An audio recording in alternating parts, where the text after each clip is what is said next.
మందు అలవాటు లేకుంటే నో ప్రాబ్లం. మందు అలవాటు ఉంటేనే మళ్ళీ 2 ప్రాబ్లమ్స్. ఒకటి, వాళ్లకు తాగాలనిపించినా వాళ్ళే కొని బిల్లు కట్టాలి.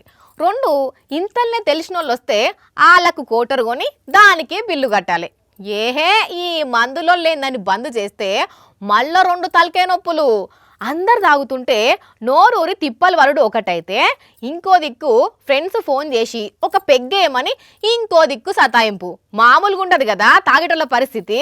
అయితే మందు తాగకుండా ఉండేదందుకు తాయెత్తు కడతా, మందును చూస్తేనే ఆమడ దూరం పారిపోయేటట్టు చేస్తా. ఒక్క మాటలో చెప్పాలంటే తాయెత్తు కట్టించుకుంటే అసలు జీవితంలో ఎవ్వరు మందే ముట్టారని ఒక పూజారి బాబా అవతారం ఎత్తి తాయెత్తులు కడుతుంటే 100 మంది వచ్చి లైన్ కట్టిండ్రులా. విజయనగరం జిల్లా రాజా మండలం కంచారం ఊర్లో అగ చూడండి ఎంతమంది జనాలు వచ్చిండ్రు.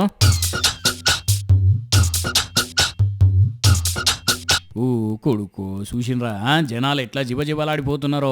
ఇంతకీ అక్కలంతెందుకు వచ్చిండ్రు అనుకుంటున్నారా? మందు బారిన పడిన ఇంటోళ్లకు తాయెత్తు కట్టిద్దామని.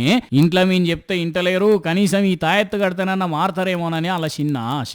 మరి ఈ తాయెత్తు ఎంతవరకు పని చేస్తుందో చెయ్యదో ఎవరికి ఏం తెలియదు, కానీ ముచ్చట మాత్రం భలే గమ్మత్తుకున్నది పోండి. అయినా గిసొంటి తాయెత్తు కడితే మందు మానేస్తారంటే ఎంతమంది కట్టించుకోకపోదురు, కానీ ముచ్చట చూస్తుంటేనే నా వస్తున్నది. మందు తాగేటోళ్ళు మీతోని తాగుడు మానిపించేదందుకు మీ ఇంటోళ్ళు చేస్తున్న ప్రయత్నం చూసి మారుండ్రయ్యా జరా.